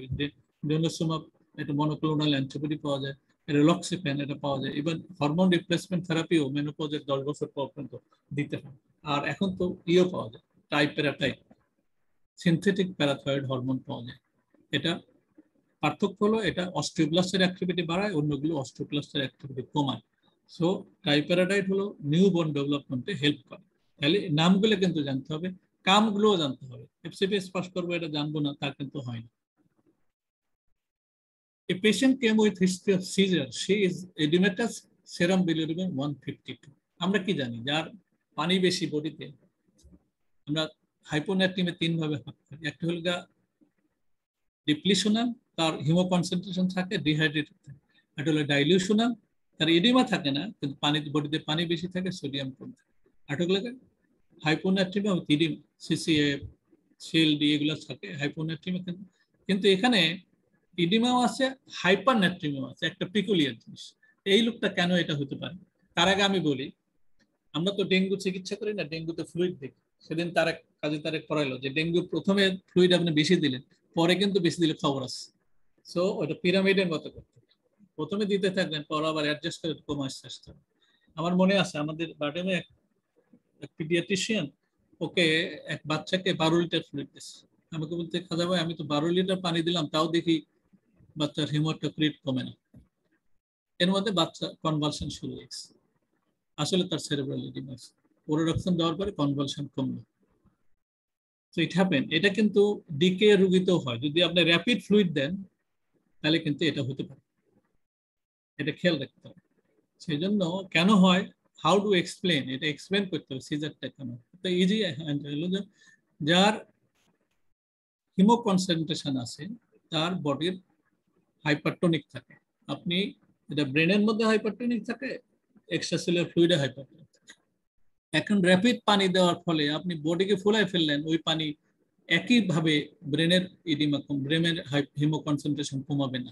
তাহলে কি হবে, ব্রেনের মধ্যে র্যাপিড পানি গেলে ব্রেন ইডিমা হবে, সো কনভালশন হবে। তাহলে এটা হলো থিওরি, এটা হলো থিওরি, মনে রাখতে হবে। এই থিওরি মনে না রাখলে হবে না, কারণ এটা এক্সপ্লেন করতে হবে। তাহলে কি লেখা আছে, র্যাপিড কারেকশন হয়ে গেছে। র্যাপিড মানে কি, 12 মিলিমোল পার লিটার ইন 24 এর বেশি করা যাবে না। এক্সট্রা সেলুলার, যাই হোক, যেটা আমি বললাম সেটা হলো এরকম। এখন একটা কোশ্চেন আছে, কোশ্চেন হলো একটা লোকের হাইপোনাট্রিমিয়া আছে 122, অথবা একটা লোকের হাইপোনাট্রিমিয়া আছে 110, দুইজনেরই কিন্তু হাইপারটোনিক স্যালাইন দেওয়া লাগতে পারে। হাইপারটোনিক মানে 3% স্যালাইন। কোন স্টেজে, যদি সিমটম থাকে, যদি হাইপোনাট্রিমিয়া উইথ কনভালশন হয় তাহলে 122 হলেও দিতে হবে, 110 হলেও দিতে হবে। 110 তো আমরা এমনিও দিই, কিন্তু যদি সিএনএস সিমটম, বিশেষ করে কনভালশন থাকে, তাহলে দুই স্টেজেই কিন্তু হাইপারটোনিক স্যালাইন দিতে হবে। How do explain hypervolemic hypernatremia? সাধারণত আমরা কি জানি, হাইপোভলিমিয়া হলে হাইপারনেট্রিমিয়া, কিন্তু এখানে উল্টে। সো এটা কিভাবে হতে পারে এটা আমরা দেখতে পারি, থিওরিটিক্যাল, এটা বই ডেভিডসনে আছে। Outline principles of differentiation of delirium. এখন কোশ্চেন আমরা এতক্ষণ ক্লিনিক্যাল সিনারিও দিলাম, এইভাবে কোশ্চেন হতে পারে। Outline principle of differentiation delirium and dementia. Still এটা কিন্তু হাউ ডু ডিফারেন্সিয়েট কথাটা লেখা নেই। Outline the principles and aim of genetic counselling. এটা মোস্টলি হলো এমডির question. Discuss the role of spin biopsy in clinical practice. যে কোনো ইনভেস্টিগেশন কিন্তু পড়তে পারে, আগে বেশি পড়তে, এখন দেখি এগুলো কম পড়ে। How do you explain and advocate prevention of ovarian hyperstimulation syndrome? এটা যেবার প্রথমে আসছিল জানবেন, প্রথমে আমাদের কোশ্চেন ছিল, আমরা একটা কোশ্চেনে দিছি, how hemophagocytic lymphohistiocytosis can affect your clinical practice. এটাও কিন্তু এটা আমি আসলে 3-4টা রোগী দেখছি। আমি 2টা রোগীর টিউবারকুলোসিস আছে, এটা লং টাইম ইনফেকশনের জন্য ম্যানিফেস্টেশন হয়, এবং ডেঙ্গু ম্যানেজমেন্টের সময় এটা কেউ কেউ পাচ্ছে।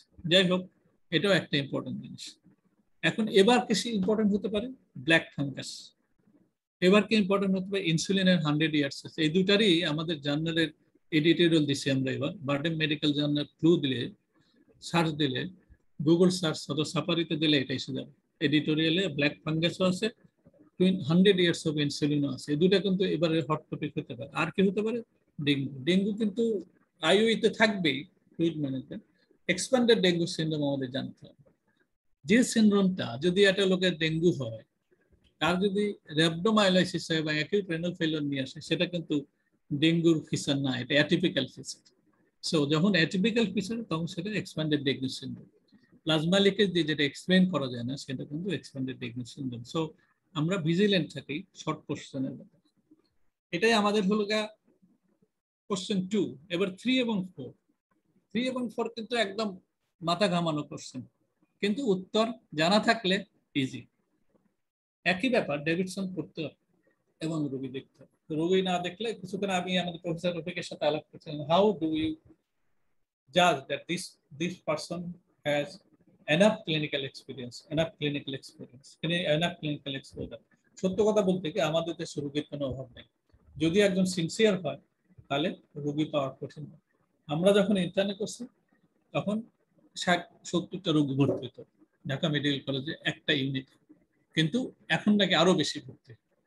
এখন আপনি ইন্টার্নে করবেন, সকালে নাস্তা করে ঢুকলেন, রাত্রে 12টার সময় আসলেন, আপনার ওয়ার্ডে দেখলেন, আপনার পাশের ওয়ার্ডে দেখলেন, দরকার হলে ইনভেস্টিগেশন করা দেখলেন, দরকার হলে এক্সামিনেশন করলেন। যেমন আমরা অনেক কাজ করতাম, যেগুলো এগুলা এখন বলা ঠিক না, আর অনেকে মনে করবে যে এটা বেশি বলছে, তা না, কিন্তু আসলে আমরা করতাম। আমরা এমনও করছি যে রুগী আন্দাজ করে গেছে সারা রাত ধরে, এলপি করছে রাত ধরে, দুতুরা পয়জনের রুগী যে একটাও আমরা ছাড়ি নেই, এরকম হয়েছে। ঢাকা মেডিকেল কলেজে তো অনেক রুগী, সব সরকারি মেডিকেল কলেজে আসলে অনেক রুগী, প্রাইভেটেও কম না, কিন্তু আমি বারডেমে দেখছি সব ধরনের রুগী থাকে। বারডেমের আরেকটা সুবিধা হলো ইনভেস্টিগেশন আপ টু ডেট আছে এবং তাড়াতাড়ি পাওয়া যায়। এখন অনেক প্রাইভেট ক্লিনিকে ওগুলো পাওয়া যায়, কিন্তু প্রাইভেট ক্লিনিকে তো রোগীর এক্সপোজার এত থাকে না, অ্যাক্সেস থাকে না। সত্য কথা বলতে রোগী দেখার কোনো বিকল্প নাই। আমাদের সময় আমাদের যে প্রফেসর ছিলেন উনি 7 থেকে 10 বছর রেজিস্টার ছিলেন এক একজন, সে তো পেকে গেছে তাই না, এখন তো রেজিস্টারই থাকে না এরকম। সেই জন্য স্কোপস ভ্যারি করে, তবুও ক্লিনিক্যাল সিনিয়রে জানতে হলে রোগী দেখার কোনো বিকল্প নেই, বেড সাইড ক্লিনিকের কোনো বিকল্প। এক একটা রোগ এক একটা চ্যাপ্টার, এক একটা রোগীর এক একটা বই, এটা মনে রাখতে হবে। এটা নিয়েই আগাতে হবে। মেডিসিনে পড়বেন আপনি রোগী দেখবেন না, তাহলে তো হবে। আপনি গ্রামে গেলেন রোগী দেখলেন, একজন গল্প করতেছিল যে আমার কাছে রোগী দেখাতে আসছে, সে অন্য স্পেশালিস্ট, তো তার মেয়ের কথা জিজ্ঞেস করলো। আমি বললাম ঠিক আছে অমুকটা দেখেন, সেই ডাক্তার সাহেব বলছে। আমি তখন মনে মনে ভাবলাম নিশ্চয়ই অন্য রোগী দেখতে তার অভ্যেস নেই। ডাক্তারের কাছে রোগী কি ভাগ করে আসবে নাকি, আমার এইটা হয়েছে আমার এইটা হয় না, একজন ডাক্তারকে সবই জানতো। রাত্রে 12টার সময় বাসায় গেলাম, তোমার কাছে একজন রোগী আসলে বললো যে আমি প্রেগনেন্সি বুঝি না, হবে না। এমআর রোগী আসছে, তুমি একটা অ্যাসপিরিন দিতে পারলে না, তাহলে তো হবে। So doctor is doctor. তো এখন আমি একটা ইয়ের কথা বলি, যে ডিকে ম্যানেজমেন্টের সময় তো সৌদি আরব ছিলাম, এটা অনেক আগের কথা, তখন আমি এগুলো জানতাম না, এটা 84। ওখানে হয়তো কি যে আমি তো থানার লেভেলে ছিলাম, তখন রোগী খারাপ আসলে যে ডিরেক্টর সে আসতো, আমি যেহেতু আমি পোস্ট গ্রাজুয়েশন পড়তাম, আমরা জানতো, আমাকে ডাকতো এবং একজন মেডিকেল স্পেশালিস্ট। তা আমি তো আমার তখন নলেজ হলো, আমি দিকে রোগী আসছে, স্যালাইন দিছি, ইনজেকশন দিছি, আহিন, এর বাইরে কিছু করিনি। পিজিতে আমি সিএ ছিলাম, তখন আমার সাথে আমার ফ্রেন্ডের দুলোভাই এটা আসছিল, আমরা চেষ্টা করছি রোগী বাঁচানি। তখন ওই ডাক্তার সাহেবকে আমি বললাম যে তুমি ইয়ে করো, এটা রেফার করো, ওখানে নিয়ম আছে রোগী খারাপ হলে সেন্টারে রেফার করে। ডাক্তার সাহেব কি বলছেন জানেন? ইন্ডিয়ান মেডিকেল স্পেশালিস্ট, ওনার বয়স তখন 53, আমার বয়স 31। বলে I am the last person to refer this case for diabetic ketoacidosis. উনি আইএমডি ম্যানেজ করলেন। এখন আমরা কি করি, আমাদের দেশে এখন সব দেশে বাদ হয়ে গেছে, থানা লেভেলে যদি এরকম রুগী আসে, ওই ডাক্তার প্রথমে পাঠাবে তাকে এন্ডোক্রিনোলজিস্ট। এন্ডোক্রিনোলজিস্ট তখন পাঠাবে তার এইচডিতে, এইচডি ওয়ালা দেখে নাই, তখন পাঠাবে সে সেন্ট্রাল। তাহলে স্পেশালিস্ট হয়ে কোনো লাভ নেই। কেন পাঠাবে সেটা আমি বলি। এন্ডোক্রিনোলজিস্ট বলবে যে এখানে ইয়ে নেই, সিরিঞ্জ পাম্প নাই, সো আইভি ইনজেকশন দেওয়া যাবে। এইচডিও বলবে যে রেগুলার, ডিস্ট্রিক্টে পাঠাবে বলবে যে এখানে রেগুলার ইয়ে নেই, ইলেকট্রোলাইট করা যায় না, ফলো আপ করা যাবে না, তখন সে সেন্টার পাবে। কিন্তু এগুলো ছাড়া, ওই যে বললাম উদাহরণ দিলাম, হি ম্যানেজড ইট। এখন আপনার যদি ইয়ে হয়, কি বলেন নাম, সিরিঞ্জ পাম্প না থেকে বুলেট পাম্প, বুলেট পাম্প না মিলে আইএম দেবেন সম্ভব। এটা সবই নলেজের উপর। একজন মেডিকেল স্টুডেন্ট 5th ইয়ারে পড়ে, তাকে পরীক্ষার সময় জিজ্ঞেস করছে তোমার এমআই একটা রোগী সাসপেক্ট করছে, কি করবো? ও ঠিকই বলছে, মনার কথা বলছে, মরফিন, অ্যাসপিরিন, নাইট্রোগ্লিসিন দিতে বলছে। তাকে জিজ্ঞেস করতে তুমি অ্যাসপিরিন কিভাবে দিবা? বলে স্যার আইভি দেবো। বিকজ সে তার রোগের এক্সপোজার নাই, করোনার সময় তাকে ওইভাবে করোনা। এটা কিন্তু আমাদের প্রথম থেকে ডেভেলপ করে আসবে। আপনি ডাক্তার হবেন, এগুলো মাইনর জিনিস জানবেন না। গ্রামে গেছেন, আপনার বাসায় পাশের বাসার লোকের এমআই হয়েছে, আমি বললাম যে, আপনি বললেন যে ঠিক আছে তো মরে যাবে, কিছু করা যাবে না, তাহলে হবে না। অ্যাটলিস্ট অ্যাসপিরিন তো দেওয়া যাবে, মরফিন না পেলে পেথিডিন দেওয়া যাবে। তা না হলে একটা লাইন তো ওপেন করা যাবে। 15 মিনিট থেকে 30 মিনিটের মধ্যে ডিস্ট্রিক্ট হসপিটালে রোগী পাঠানো সম্ভব বাংলাদেশের যে কোনো জায়গায়। সেজন্য আমি বলছি যে ক্লিনিক্যাল সিনারিওর সাথে অভ্যস্ত না হলে আমাদের ভবিষ্যৎ খুব কঠিন। যাই হোক, clinical exposure only can help you to get 3 and 4 questions. তাহলে আমরা কি একই রকম 3 নম্বর কোশ্চেনের 5টা ভাগ থাকে, 5টা ভাগে এক একটা 5 ভাগ, ওই প্রত্যেকটা 5 ভাগের আবার একটা দুটো ভাগ থাকতে পারে। A 35-year-old man presented with history of snake bite. Snake bite কিন্তু কম না, যদি মনে হয় এখন সাপটাও, তা না, জঙ্গল কমে গেলে কম না। এখন মানুষের গ্রামগঞ্জে সব জায়গায় মানুষ কম, শহরে এসে দেখছে তো সাপের বা কীট পতঙ্গের উপদ্রব বাড়ছে। সো স্নেক বাইট থাকে, স্নেক বাইট থাকে না কিন্তু তা না। কিন্তু mention early close of severe inflammation. আমরা তো জানি মানে পয়জনাস স্কেনের 5টা সিস্টেমের ইনভলভমেন্ট থাকে, 5 রকম সিস্টেমের ইনভলভ থাকে, 5 রকম চিকিৎসা থাকে। সো এটা ডেভিডসনে সুন্দর করে লেখা আছে। ওইভাবে এটাও লেখা আছে যে কিভাবে প্রাইমারি প্রিভেনশন দেবে। নেক্সট চিকিৎসা হলে তোমাকে যেখানে অ্যান্টিভেনম পাওয়া যায় সেখানে। এখন আমাদের দেশে সিলেক্টিভ অ্যান্টিভেনম নেই, অনেক দেশেই নাই, ব্রড স্পেকট্রাম অ্যান্টিভেনম পাওয়া যায়, তবু দিতে হবে। নেক্সট হলো how do perform 20 minutes whole blood clotting test, how you interpret its role in treatment. এটা রিসেন্ট কোশ্চেনে পড়ছিল, মনে হয় যে একটা টেস্ট দিল, কিন্তু এই টেস্টটা খুব ইম্পর্টেন্ট। এই টেস্টটা পজিটিভ হওয়া মানে কি, তার কোয়াগুলোপ্যাথি এফেক্টেড হচ্ছে, এবং এটা এটা হলো এভিডেন্স বেসড। অন্য অন্য টেস্টের সাথে এটা তুলনা করে দেখা গেছে যে না, এটা highly effective in outcome management outcome. So তাহলে এই কোশ্চেনটা মনে হতে পারে যে এটি, কিন্তু এটা ইম্পর্টেন্ট। এখানে এটার সাথে এটা দেওয়া যেতে পারে, how will you manage this case দেওয়া যেতে পারে, how will you what is the primary prevention দেওয়া যেত, কিন্তু তা নিয়ে এইটা দেওয়া আছে। কারণ আমরা অনেকেই আছি যারা এটা জানি না, সত্য কথা। চেষ্টা কিভাবে করে, চেষ্টার ইফেক্টিভনেসকে এটা নাই, কারণ ডেভিডসন এত বড় করে এটা দেওয়া নেই। নেক্সট হলো বি, মানে ওইটা আমরা 5-এর 2.55 গেলে একটা কোশ্চেন। 2 নম্বর কোশ্চেন 3 নম্বরের 2 part 2, 80 years old man is suspected to be a case of renal tubular acidosis. His initial blood show sodium 134, potassium 3.1, chloride কিন্তু নর্মাল, কিন্তু বাইকার্বনেট তার কম। তার মানে কি, বাইকার্বনেট তার বেশি লস হয়েছে, সমস্যা হয়েছে, ক্লোরাইডের কাছে হাত পড়ে নেই। Urea 4.1, creatinine 89, kidney function normal. তাহলে এটা কি হচ্ছে, আমরা সবসময় একটা জিনিস দেখি, পটাশিয়াম কম মানে অ্যালকালোসিস হয়, এটাই হলো নিয়ম। কিন্তু পটাশিয়াম কম মানে যখন অ্যাসিডোসিস হয়, তখন মনে রাখতে হবে renal tubular acidosis. Renal tubular acidosis হলে কিডনি ডিজিজ হতে পারে, কিডনি ডিজিজের বাইরেও হতে পারে, যেমন শোগ্রেন সিনড্রোমে রেনাল টিউবুলার অ্যাসিডোসিস, তাই না?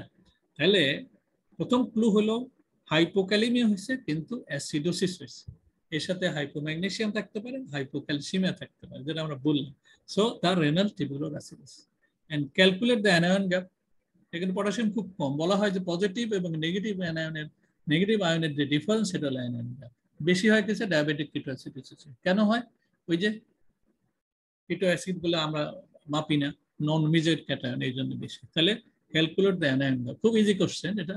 এমবিবিএস এর 3rd ইয়ার স্টুডেন্টও পারে, এটা নর্মাল কত তাও পারে। আমরা বলি যে এটা 3 থেকে 8 বা 8 থেকে 12, কিন্তু 12-এর বেশি হলে বেশি।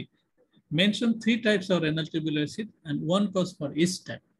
এই কোশ্চেনের উত্তরটা ডেভিডসনে সুন্দর করে দেওয়া আছে, ডিস্টাল টাইপ, প্রক্সিমাল টাইপ, এবং আরো ডিস্টাল টাইপ, 3টা টাইপ। অন্য জায়গায় 4টা টাইপ দেওয়া আছে, ডেভিডসনের 3টা আছে। লাস্টটায় হাইপারক্যালেমিয়া আছে, বাকিটাতে হাইপোক্যালেমিয়া আছে। তো উদাহরণও ওখানে দেওয়া আছে। তাহলে আপনি if you go through the if you see a case hypokalemia with acidosis, মাথায় আসতে হবে renal tubular acidosis, then you go through the book, you got the সুন্দরভাবে দেওয়া আছে, বড় বড় করে লেখা আছে, cause, site of affection and example. List 2 causes of high anion gap in decay. এটা তো বটেই, আমরা বললাম যেটা ডিকে তে হাই অ্যানায়ন গ্যাপ হয়। এখন এখানে কোশ্চেন থাকতে পারতো, হতে পারে নরমাল অ্যানায়ন গ্যাপ হয়ে অ্যাসিডোসিস কিসে হয়, এটাও থাকতে পারে। ডায়রিয়া হলে যে হতে পারে, এটা আমাদের জানতে হবে। নেক্সট হলে আরেকটা কোশ্চেন, এ বি গেছে C and D. 30 years old man presented with recurrent diarrhea and symmetric AC vesicles. এটা ক্রাস্টেড লিখতে ভালো হতো, বাটক, শোল্ডার, স্ক্যাল্প, তারপর এলবো, এগুলা দেওয়া লাগতো। সাধারণত স্ক্যাল্প পর্যন্ত এটা ক্রাস্টেড থাকে। ইনুমারেট 5 clinical feature for establishing most likely diarrhoea. এখানে কিন্তু অন্য কিছু না, ডায়াগনোসিসে জানতে পারলে এভরিথিং বলা যাবে। ডায়াগনোসিস বলতে পারলে এটা ডার্মাটাইটিস হাইপারটিফর্মের কেস, এটা ইচিং র্যাশ থাকে, পেইনফুল থাকে, এবং এটার সিলিয়াক ডিজিজের সাথে অ্যাসোসিয়েশন থাকে, এটা একটা অটোইমিউন ফেনোমেনন। তাহলে ইনুমারেট 5 clinical feature for establishing most likely diagnosis, এটা ডার্মাটাইটিস হাইপার ডেভিডসনে একটা চ্যাপ্টারের অনেক কমে লেখা আছে, 10 লাইন 11 লাইন, কিন্তু এটা জানা যে কত ইম্পর্টেন্ট এই পরীক্ষার বই। প্রায় 5 ইম্পর্টেন্ট ইনভেস্টিগেশন টু ডায়াগনোস। এখন মেল অবজারশনের ইনভেস্টিগেশন দিতে হবে, অ্যান্টিথাইমোসাইড, গ্লোবুলিন দিতে হবে, কিন্তু অ্যান্টিবডি দিতে হবে, না দিলে হবে। ওই স্কিনেরটাও ডায়াগনোস হতে, ডিরেক্ট ইমিউনোফ্লুওরেসেন্স টেস্টও দিতে হবে, এবং সেটা কি হয় সেটা জানতে হবে। নেক্সট হলো, a Bangladeshi Canadian diabetic dentist presented with 3 months fever. এই রোগীটা আমাদের সাথে ভর্তি হয়েছিল। 2 courses of anti-TB did not help. The serial CXR shows progressive lesion. He is an amateur fish catcher. He has no other organ lesion. তাহলে একটা জায়গায় affection হয়েছে 3 মাস ধরে, সেটা হলো লাংসে, এবং তার জ্বর আছে। সে পাইরক্সিয়াম আননোনামের রোগী, তার ডায়াবেটিস আছে, তার একটা হ্যাবিট আছে, সে মাছ ধরে। এটা যদি কেউ জানে, কেউ পড়ে থাকে, তাহলে এমনি একবারেই বলতে পারে যে এটা প্লাস্টোমাইকোসিস। ব্লাস্টোমাইকোসিস হলো এই রোগের, আমরা তারা ডায়াগনোস করে চিকিৎসা দিচ্ছি, ভালো হয়ে গেছে। সো জাস্ট জানতে হবে, এখন ফাঙ্গাসের যুগ আসছে, এটা জানতে হবে। A 26 years newly married pharmacist presented with sudden development of lower motor neuron palsy. Bell's palsy আমরা বলি lower motor neuron type of facial nerve left side palsy হয়েছে, কিন্তু তার সাথে হিস্ট্রি আছে। she had fever for 1 month. Bell's palsy আলা তো 1 month এর হিস্ট্রি থাকবে না। তার ESR 60 কিন্তু TCD is normal. Highlight shadow in CXR was missed. Initial যে ডাক্তার দেখছিল তার জয়েন্ট পেইন ছিল, লেফট অ্যাঙ্কেল জয়েন্ট ফুলে গেছিল। ইনিশিয়াল যে ডাক্তার দেখছিল এক্সরে আনছিল, বাট হি মিসড, এবং তাকে অ্যান্টি টাইফয়েডের ড্রাগ সেপ্ট্রাকজন 2 গ্রাম করে 10 দিন দেওয়া হয়েছে, সে কোনো কাজ করে নাই। তাহলে কি হতে পারে?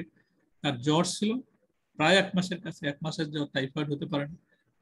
তারপর আর্থ্রাইটিস হতে পারে, রেয়ার, কিন্তু আর্থ্রাইটিস থাকে না। এক্সরেতে দেখাটা ইম্পর্টেন্ট ছিল। যাই হোক, what is the diagnosis considering the clinical feature? এখন যদি আমি বলে দেই এই রকম একটা রোগী, এরকম জ্বর, হাইলার শ্যাডোতে একটা ছিল, লেফট হাইলার শ্যাডো ছিল, লেফট হাইলাম প্রমিনেন্ট ছিল, এবং তার আর্থ্রাইটিস ছিল, multi system affection with hilar shadow এবং ফেশিয়াল পলসি, এটা sarcoidosis. How would you confirm it? এর এরিথিমা নোডোসাম ছিল না, টিউবারকুলিন নেগেটিভ ছিল, আর ওইটা বায়োপসি করা যেতে পারে, এফএনএসি করা যেতে পারে। যদিও এফএনএসি আমি নিজেও রাজি হইনি, ওরা ইন্ডিয়া গেছিল, ইন্ডিয়া আলারা রাজি হয়নি, যে মেয়ের ওখানে যেখানে আছে এফএনএসি করা লাগবে না, ক্লিনিক্যালি চিকিৎসা দিয়ে দিয়েছি আমরা পরে। যাই হোক, how do confirm, how do explain facial palsy? এটা হলো হেয়ার ফ্রড সিনড্রোম, বাইলেটারাল হতে পারে, ইউনিল্যাটারাল হতে পারে, রিপিটেড হতে পারে। সার্কোইডোসিসে ইভিও প্যারোটাইডিট হয়, সেটার জন্য এটা লোয়ার মোড। এটা আমি 4-5টা কেস দেখছি। A 40-year-old man presented with fever, abdominal pain, loose motion for 5 days. ভালো করে খেয়াল করি, জ্বর ছিল, অ্যাবডোমিনাল পেইন ছিল, এবং পাতলা পায়খানা। তার মানে কি গ্যাস্ট্রোএন্টারাইটিস হয়েছে? Fever, pain, loose motion. বমি তার নাই, বমির কথা বলা হয়নি, বমিও থাকে গ্যাস্ট্রোএন্টারাইটিস হলে। এখন এরকম গ্যাস্ট্রোএন্টারাইটিস না যে আমরা আজকাল অনেকেই আছে, ইভেন স্পেশালিস্ট যে ওই লোকের ওই স্পেশালিস্ট হওয়া ঠিক হয় না, পাতলা পায়খানা নিয়ে আসলেই সিপ্রোমেট্রো দিয়ে দিই। এটা এরকম হওয়ার জন্য কেউ সিপিএস পাস করা উচিত না, এফসিপিএস পাস করা ডাক্তার এটা করতে পারবে না। যাই হোক, জ্বর, abdominal pain, loose motion, vomiting থাকলে আরো মিলে যেত অ্যাকিউট গ্যাস্ট্রোএন্টারাইটিস। তারপর কি হলো? তার স্কিন র্যাশ, হেমোরাজিক র্যাশ হলো। তারপর অলিগুরিয়া হলো 2 দিন। নেক্সট হলো কি, তার কনফিউজড হয়ে গেল, কনফিউজ সিএনএস সিম্পটম। তাহলে সিকোয়েন্সিয়ালি এই জিনিসগুলো হতে থাকলো। তার ব্লাড প্রেশার 150/55, সে কিন্তু শকে যায়নি। হিজ পেরিঅরবিটাল এডিমা, হিমোগ্লোবিন হয়ে গেল 8, platelet count 60,000, bilirubin 3 milligram, PBF showed fragmented RBC, coagulation profile normal, coagulation profile normal মানে তার ডিআইসি নেই, তাই না? আর ফ্র্যাগমেন্টেড আরবিসি মানে হিমোলাইসিস হয়েছে। তাহলে এই রোগীটার কি ডায়াগনোসিস হতে পারে? আমরা যদি বলি হেমোলাইটিক ইউরেমিক সিনড্রোম, এটা আসে কিন্তু। Mention 3 common association. এইটা তো সত্য কথা যেটা, সেটা হলো যে টিটিপি হয়েছে, থ্রম্বোটিক থ্রম্বোসাইটোপেনিক পারফিউরিয়া হয়েছে, এর সাথে হেমোলাইটিক ইউরেমিক সিনড্রোম অ্যাসোসিয়েটেড থাকে, এর সাথে কিডনি ফেলিওর অ্যাসোসিয়েটেড থাকে। ডিফারেন্সিয়াল ডায়াগনোসিস ডিআইসি হতে পারে, কিন্তু এর সাথে অ্যাসোসিয়েশন থাকে না। তাহলে এটা একটা ডায়াগনোসিস হতে পারে। নেক্সট হলো মেনশন 3 কমন অ্যাসোসিয়েটেড। বললাম 2 ইম্পর্টেন্ট অপশন মনে রাখতে হবে, যে এটা অটোইমিউন ডিজিজ, সো স্টেরয়েড একটা চিকিৎসা, কিন্তু আসল চিকিৎসা হলো তার প্রেসিপিটেটিং কজ। এটা আরেকটা জিনিস যেটা সাধারণত কম বয়সের এটা হয়, এটা সিএনএস ইনভলভমেন্ট আছে, এটা রেনাল প্রবলেম আছে, এটা থ্রম্বোসাইটোপেনিয়া আছে, এটা টিটিবির পক্ষে বেশি। ঠিক আছে, এখানে ইউরিয়া ক্রিয়েটিন দেওয়া নাই, কিন্তু অলিগুরিয়ার কথা আছে, হেমোলাইটিক ইউরেমিক একটা পার্ট হতে পারে। এখানে ট্রিটমেন্ট কি হবে? একটা হলো অটোইমিউন মানে স্টেরয়েড দিতে হবে, ট্রিটমেন্ট অফ দি কজ দিতে হবে, আর এই যে প্রেশার বেটা ওটা এগুলো। কিন্তু আরেকটা এমন হয় যে অনেকের প্লাজমাফেরেসিস লাগে। তাহলে এটা গেল। নেক্সট আমরা আসি 50-year-old, এটা 4 নাম্বার কোশ্চেন এসে গেলাম। এতক্ষণে আমরা 4-এ আসছি, মোর ক্লিনিক্যাল বেসড। বডিটা অনেক বড়, কোশ্চেনটা উত্তরটা খুব ছোট, কোশ্চেনটাও ছোট। আর 3 নম্বরে কিন্তু এরকম ছিল, মোটামুটি একটা অসুখ বোঝা যায়, অসুখ দিয়ে দেওয়া আছে, তারপরে কি হয়েছে, একটা ওষুধ দেওয়া দেওয়া না, ওষুধটা বের করতে হবে। 50-year diabetic man with 4 months fever. He has gross weight loss, uncontrolled diabetes mellitus. X-ray CT showed hilar and apical show, not only hilar, but not only apical show, দুটাই আছে। FNEC showed non-causating diabetes. ঠিক আছে? 2 courses of anti-TB did not help. Meantime, he had a syncope with blood pressure 90/50 with serum sodium 120, potassium normal. Important হলো যে তার জ্বর pyrexia বা আনুনতি 4 মাসের জ্বর, ডায়াবেটিক পারসন আর আনকন্ট্রোল ডায়াবেটিস তো আছে। CXR এবং CT শোড দুইটাই shadow, hilar shadow, apical shadow. Sarcoidosis 1 number না 2 নাম্বার, টিউবারকুলোসিস হতে পারে, কিন্তু টিউবারকুলোসিসে অ্যাপিক্যাল শ্যাডো সাথে হাইলার শ্যাডো ইয়ে না, মানে প্রাইমারি কমপ্লেক্স নাই। সেকেন্ডারি হলে অ্যাপিক্যাল, হাইলার শ্যাডোটা থাকার কথা।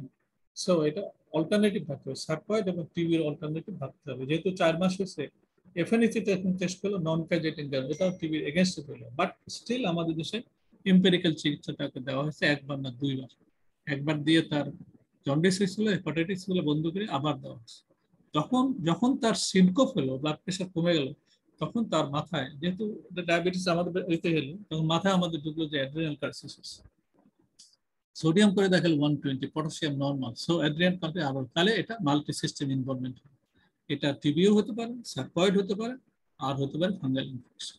ফাঙ্গালও এমনি ফাঙ্গাল না, ব্লাস্টোমাইকোসিস না, এটা হলো disseminated fungal infection.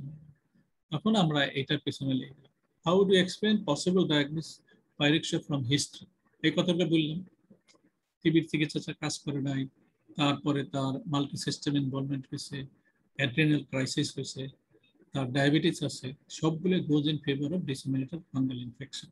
How would you explain syncope and hyponatremia? এটা পরিষ্কার, অ্যাড্রিনাল ইনভলভমেন্ট হয়েছে, অ্যাড্রিনাল ক্রাইসিস হয়েছে এবং সোডিয়াম কমে গেছে। How would you confirm the diagnosis? এটা কনফার্ম করা হয়েছিল বলে অ্যাড্রিনাল এখান থেকে ইয়ে করা হয়েছিল। এখানে বড় ইম্পর্টেন্ট হলো আমাদের দেশের জন্য চিকিৎসা, এই চিকিৎসাটা অ্যাম্পোটেরিসিন দেওয়া হয়েছে। অ্যাম্পোটেরিসিন দিনে 1 লাখ টাকা লাগে এরকম লাগছে, বাট সে আমাদের স্টাফ ছিল, বাট হি কুড ম্যানেজ। সে এখন খুব ভালো আছে, সুন্দর আছে, কিন্তু 4 মাস লাগছে তার ডায়াগনোসিস করতে। মাথায় যদি প্রথম দেখে থাকতো তাহলে এটা হইতো না। তাহলে ক্লিনিক্যালি যদি অ্যাকুয়েন্টেড না হয়, ক্লিনিক্যাল যদি এক্সপিরিয়েন্স না থাকে, ক্লিনিক্যালি যদি বানের মাথার মধ্যে না থাকে, এগুলো ডায়াগনোসিস করা কঠিন, ভেরি টাফ। সেই জন্য 4 নম্বর কোশ্চেন এবং 3 নম্বর কোশ্চেন জানতে হলে ক্লিনিক্যালি শক্ত হতে হবে।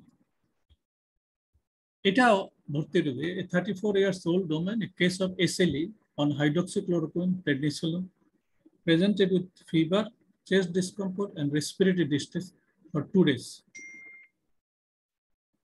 তার এক্স-রে ফাইন্ডিং যাই থাক, লাংস এক্সামিনেশন কিন্তু দুই পাশেই লোয়ার পার্ট অফ লাংসে ক্রেপিটেশন ছিল, showed bilateral basal shadows, ESR 120, platelet count কিন্তু তার ভালো হয়েছে, 1,37,000, টোটাল কাউন্ট ছিল 3000, neutrophil 80%, eosinophil 2, hemoglobin 9, CRP 3, procalcitonin normal. Urine showed 2+ proteinuria, RBC 5 to 6, granular test, and RBC। তার মানে কি, মহিলা এসএলই আছে, তার এসএলই চিকিৎসা পাচ্ছে, তারপরেও তার রেসপিরেটরি ডিস্ট্রেস এবং চেস্ট ডিসকমফোর্ট হচ্ছে। মানে তার how can you explain present status of presentation? তার ডিজিজটা ফ্লেয়ার করছে, ফ্লেয়ার করার বোঝালে ইউরিনে আরবিসি আছে, ইউরিনে প্রোটিন আছে, ইউরিনে কাস্ট আছে। এখন এসএলইর জন্য তার সি রিঅ্যাক্টিভ প্রোটিন বাড়ে নাই, ইনফেকশন হয় নাই, কারণ সি রিঅ্যাক্টিভ প্রোটিন বাড়ে নাই, প্রোক্যালসিটোনিন তার নর্মাল আছে। নেক্সট হলো ডব্লিউবিসি কাউন্ট করতে বাড়ে নাই, তাহলে তার কি হয়েছে?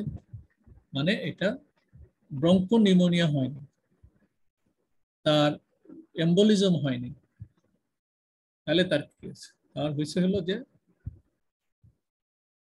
lupus pneumonitis.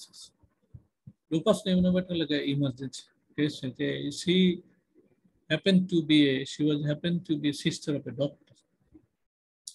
এখন ডক্টরকে বলা হলো যে তুমি যদি রাজি হও, আমরা এখানে যেহেতু ডায়াবেটিক হসপিটাল আমরা চিকিৎসা দিই, কারণ এর চিকিৎসা লাগবে তো পালস থেরাপি।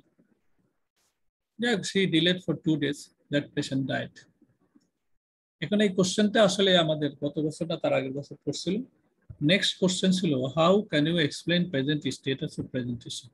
এটা তো ওইটা গেল। কটক পদ্ধতি তার ইনফেকশন হয় না এটা শিওর, তার হার্ট ফেলিয়ার হয় না এটাও শিওর, আর তার যে ফ্লেয়ার হয়েছে এসএলই এবং নিউমোনাইটিস হয়েছে মানে লুপাস নিউমোনাইটিস হয়েছে, লুপাস নিউমোনিয়া হয়েছে বা নিউমোনাইটিস যাই বলে হয়েছে, এটা কিন্তু হিস্ট্রিতে বোঝা যায় আর ইনভেস্টিগেশন সাপোর্ট করে। এর কোশ্চেন ছিল যে এই সময় যদি তুমি সেরোলজিক্যাল টেস্ট করো তাহলে কি পাবা, কিন্তু কোশ্চেনটা আমরা ঘুরাইছি how would be the treatment plan. এখানে এই রোগীতে এসএলই রোগী হাইড্রোক্সিক্লোরোকুইন এবং প্রেডনিসোলন পাচ্ছিল। এসএলইতে শুধু হাইড্রোক্সিক্লোরোকুইন দিয়ে চিকিৎসা করা যায়, যদি সিস্টেমিক ফিচার থাকে তখন আর হয় না, প্রেডনিসোলন দিয়ে জ্বর নিয়ে আসে এটা তখন দিতে হয়। কিন্তু যখন ফ্লেয়ার হয় তখন তাকে কি দিতে হবে, এই ওষুধের সাথে তাকে পালস থেরাপি দিতে হবে। সো এই জিনিসটাই আমাদের what would be the treatment plan for this patient. তাহলে শুধু এসএলই না, শুধু এসএলইর ইউরিনারি এক্সামিনেশন না, এসএলইর তার রেসপিরেটরি প্রবলেম হয়েছে। সো এটা হলো ইম্পর্টেন্ট এখানে। এটা কেউ যদি রোগী না দেখে থিওরিটিক্যালি যদি জানে বলতে পারবে, কিন্তু এগুলো মেলানো কঠিন। তার ক্রেপস আছে দুই পাশে, এলভিএফ বলতে পারবে, তার এক্সরেতে শ্যাডো আছে, তার এলভিএফ বলতে পারবে, তার অন্যান্য দিকে তার মনে করতে নিউমোনিয়া ব্রড স্পেকট্রাম অ্যান্টিবায়োটিক দিয়ে চালাতে দিতে পারে, রোগী মারা যাবে যদি পালস থেরাপি না দেয়। ঠিক আছে, তাহলে আমরা তো অনেকক্ষণ বললাম, অনেক কিছু বলছি, আমরা তো অনেক কিছু ডেফিসিয়েন্সি আছে, কারণ হলো আমি তো পুরানো মানুষ, আমার এক্সপিরিয়েন্স থেকে আমি অনেক কিছু বলছি। এই যুগের ছেলেপুলের এক্সপিরিয়েন্স অবশ্যই অনেক বেশি। এফসিপিএস সম্পর্কে আমার একটু ধারণা আমি বলি, এটা আমার ইনফারেন্স, কনক্লুশন, সামারি যাই বলি। এফসিপিএস আগে আমরা বলতাম ফেল কনফার্ম পাস সামটাইম, এই কথাটা ঠিক না। এফসিপিএস পাস করতে হলে স্ট্রং ডিটারমিনেশন লাগে, এটা আমার নিজের কথা। কারণ আমি যখন এফসিপিএস পাস করি তখন সৌদি আরবে চাকরি করি। সৌদি আরবে চাকরি করার সময় আমি ছুটি নিয়ে এসে পরীক্ষা দিয়ে পাস করছি। সো এটা ডিটারমিনেশন লাগবে। আমার সোর্স শক্তি থেকে আমি ঢাকা মেডিকেল কলেজে ইন্টার্নি ছিলাম 6 মাস, এটাই আমার মূল শক্তি।